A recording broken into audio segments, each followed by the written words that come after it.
कासिम और सुलेमान ज़ाहिर है कि अपने बाप से मिलना भी चाहते हैं, राब्ते में भी नहीं है और वो पाकिस्तान आना भी चाहते हैं और शायद इस तहरीक में भी शामिल होना चाहते हैं। सबसे पहले तो हुकूमत की जानिब से जो ये गिरफ़्तारी का कहा गया था, राना सनाउल्लाह साहब ने कहा था कि उनको गिरफ़्तार किया जा सकता है।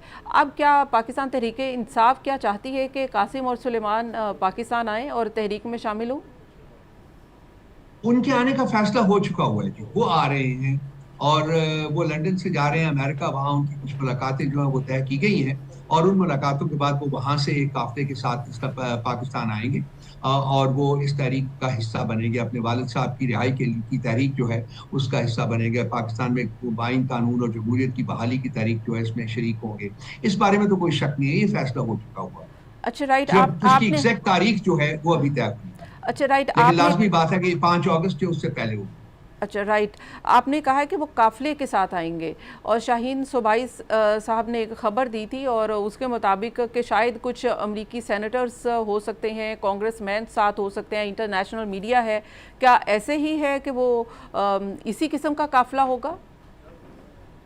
मैं इसके बारे में कोई कंफर्मेशन अभी नहीं कर सकता, लेकिन लाजमी बात है कि जब सुलेमान और कासिम आएंगे तो उनके साथ लोग तो होंगे। और वो कौन से लोग होते हैं, मीडिया के लोग होते हैं या कोई और लोग होते हैं, मैं उस बारे में किसी किस्म का कोई कमेंट स्टेज के ऊपर नहीं कर सकता। राइट, तो हुकूमत क्या उनका वीज़ा अप्लाई किया जाएगा? जैसे कि कहा जाता है कि जी वो उनके पास ड्यूल नेशनलिटी नहीं है, वो ब्रिटिश नेशनल हैं। तो अगर वो ब्रिटिश नेशनल हैं तो पाकिस्तान का वीज़ा अप्लाई कर चुके हैं वो? वो लोग खुद हैंडल कर रहे हैं जी, वो अपने एंड के ऊपर कर रहे हैं, वो हम यहाँ से हैंडल नहीं कर रहे हैं। सो वो तमाम मरहले जब उन्होंने ऐलान किया है कि हम आएंगे, तो लाजमी बात है कि उस सिलसिले में जितना भी प्रोसेस और प्रोसीजर्स में से गुजरना पड़ेगा वो गुजरेंगे और उसके बाद वो पाकिस्तान आएंगे। बिल्कुल, लेकिन वो उसकी जो हैंडलिंग हो रही है वो उनके अपने एंड के ऊपर ही हो रही है, हम नहीं उसकी हैंडलिंग कर रहे। राइट, उसके लिए ज़ाहिर है कि ये सब कुछ तैयारी की जा रही है। अच्छा, ये भी कहा जा रहा है कि अमेरिका से या बरतानिया से उनको कोई ना कोई कंफर्मेशन, कोई गारंटी दी जाएगी पाकिस्तान में, क्योंकि उनकी गिरफ्तारी एक बड़ा इशू है कि अगर उनको गिरफ्तार कर लिया जाता है तो फिर क्या सूरत हाल होगी? देखिए, मैं किसी गारंटी की बात नहीं कर रहा, ना मुझे इस सिलसिले में कोई इल्म है, ना पार्टी को इस सिलसिले में कोई इल्म है। ये मैनेज वो खुद कर रहे हैं और गारंटी वो उनका हक है कि वो अपने वालिद साहब को मिलने यहाँ आए। उनका ये हक है कि वो इस उनकी आज़ादी की तारीख में शिरकत करें। उनको इस हक से कोई रोक नहीं सकता। लेकिन इस हुकूमत से कुछ बैद नहीं है। इन्होंने पास्ट में भी जो किया है वो सब लोगों ने देखा है, सारी दुनिया ने देखा है। अब भी ये क्या करने जा रहे हैं, फ्रेंकली उस बारे में कोई प्रोजेक्शन नहीं की जा सकती, लेकिन इनसे किसी भले की तवक्को नहीं है।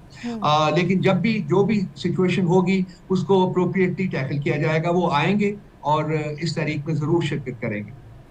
राइट, पाकिस्तान तहरीक इंसाफ में भी जो मुख्तलिफ हम देखते हैं कि मुख्तलिफ डिवीजन्स हैं, मुख्तलिफ ग्रुप्स हैं, हर एक की अपनी राय होती है और जमहूरियत का ये हुस्न भी होता है। लेकिन ये राय जब पार्टी के लिए नुकसानदेह बन जाए तो फिर उसके लिए वो ज़ाहिर है कि वो बड़ी मुश्किल होती है। तो क्या पार्टी इस वक्त यकसू है कि ये इस तहरीक के लिए? आप जो जो वक्त गुजरेगा आपको भी पता चलता जाएगा कि पार्टी में कोई डिविजन्स नहीं है। आरा होती हैं, हर पॉलिटिकल पार्टी में होती है, और हम सबसे बड़ी पॉलिटिकल पार्टी है, सबसे ज्यादा पॉपुलर पॉलिटिकल पार्टी है। इसमें मुख्तलिफ आरा होना जो है वो कोई अजनबी की बात नहीं है। लेकिन जहां मूवमेंट की बात आती है, जहां खान साहब की रिहाई की बात आती है, जहां आइन कानून और जमहूरियत की बहाली की बात आती है, वहां तमाम लोग जो है पीटीआई के वो एक जुबान से बात करते हैं, एक ही बात करते हैं कि जी हम इसमें शिरकत करेंगे और हम इसको लीड करेंगे और हम इसको कामयाब बनाएंगे। कोई डिविजन्स नहीं है पार्टी के अंदर सिस्टम। अच्छा, ये अलीमा साहिबा को लेकर और उसके अलावा फिर ज़ाहिर है कि सुलेमान और कासिम को लेकर जो मुखालफीन है उनकी जानिब से ये कहा जाता है कि ये देखें जी, अब पहले ख़ानदानी सियासत कहा जाता था कि ये मरूसी सियासत दूसरी पार्टी पीएमएलएन या पीटीआई सॉरी पीपल्स पार्टी करती है, तो अब ये भी ख़ानदानी सियासत की तरफ आ रहे हैं। क्योंकि अलीमा साहिबा भी हम देखते हैं कि अडयाला के बाहर गुफ्तगू करती हैं, वो भी सियासत के ऊपर बात करती हैं, वो भी लीड करती हैं, उनको भी एक रोल देखा जाता है, उनका भी सियासी रोल। तो आप क्या समझते हैं कि उनका रोल जो है ये सियासी है या सिर्फ ये फैमिली सपोर्ट की हद तक है? देखिए, इस मुल्क में बड़ी ट्रेडिशंस रही है। पास्ट में भी आपने देखा है कि जब पॉलिटिकल लीडरान जो है उनको कैद किया जाता है तो उनकी फैमिलीज जो है वो सामने आई हैं।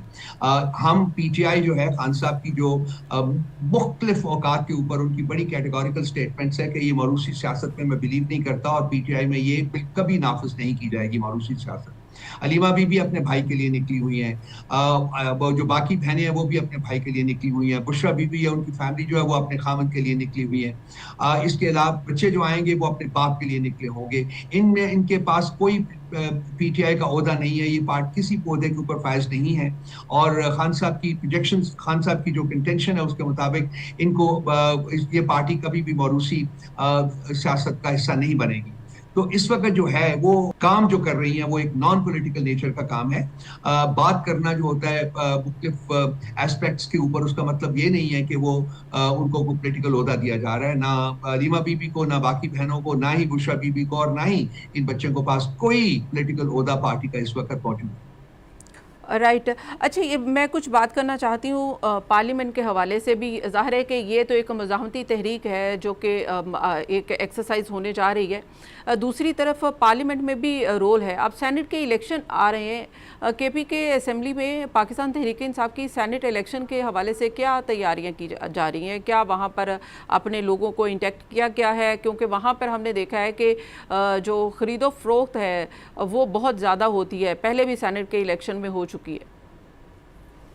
देखिए बीबी, हमारी तरफ से खरीदो फरोख्त ना कभी हुई है ना होगी। और आपको पता है कि हमारा एक पूरा एक हिस्ट्री है कि जिन लोगों ने भी हमारी पार्टी के अंदर से खरीदो फरोख्त करने की कोशिश की है उनको पार्टी से भी निकाल दिया गया था। आपको याद होगा केपी असेंबली में ये काम हुआ था, काफी देर पहले की बात मैं कर रहा हूँ, तकरीबन 21-22 लोगों को पार्टी से निकाला गया था।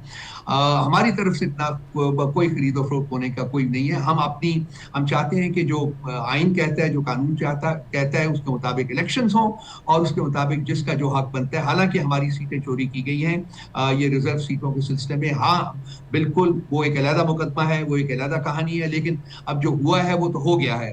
तो अब इस नई रियलिटी के कॉन्टेक्स्ट में इलेक्शन हो और जिसका जो हिस्सा बनता है वो उसको मिलना चाहिए, इंक्लूडिंग पीटीआई।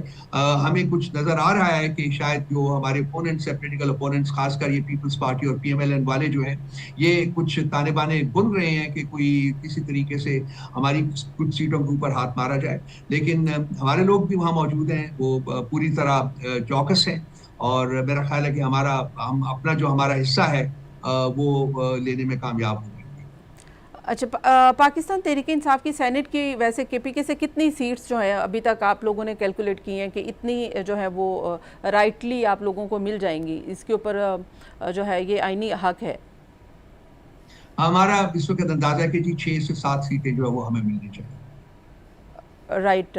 अच्छा, दूसरी जानिब एक और मेरा क्वेश्चन ये है कि क्योंकि ये कहा जाता है ये तहरीक तो शुरू हो चुकी है और ये भी कहा जाता है कि हो सकता है कि पार्लियामेंट से भी इस्तीफे आ जाएं, सिंध असेंबली से इस्तीफे आ जाएं, जैसे पंजाब असेंबली से इस्तीफे आ कोई जाएं। इस्तीफे नहीं आ रहे बीबी, मैं आपको बात बीच में कह देता हूँ कि कहीं से कोई इस्तीफा नहीं आ रहा। पार्टी की पॉलिसी नहीं है इस्तीफा देने का। हम असेंबलीज में रह के अपने हकूक इस्तेमाल करते हुए अपनी सियासी जद्दोजहद जो है उसको आगे बढ़ाएंगे। कोई इस्तीफा नहीं हो रहा, कहीं से नहीं आ रहा। राइट। और ये पाकिस्तान तहरीक इंसाफ की ये जो एहतजाजी तहरीक है, इसका ज़ाहिर है कि वो तो रूल ऑफ लॉ और दूसरा तो है मैंडेट के साथ तो है ही, लेकिन 1 पॉइंट एजेंडा इमरान खान की रिहाई ही होगा।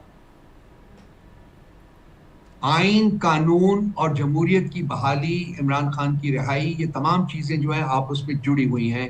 इन तमाम ऑब्जेक्टिव्स के लिए हमारी तहरीक जो है वो काम करेगी।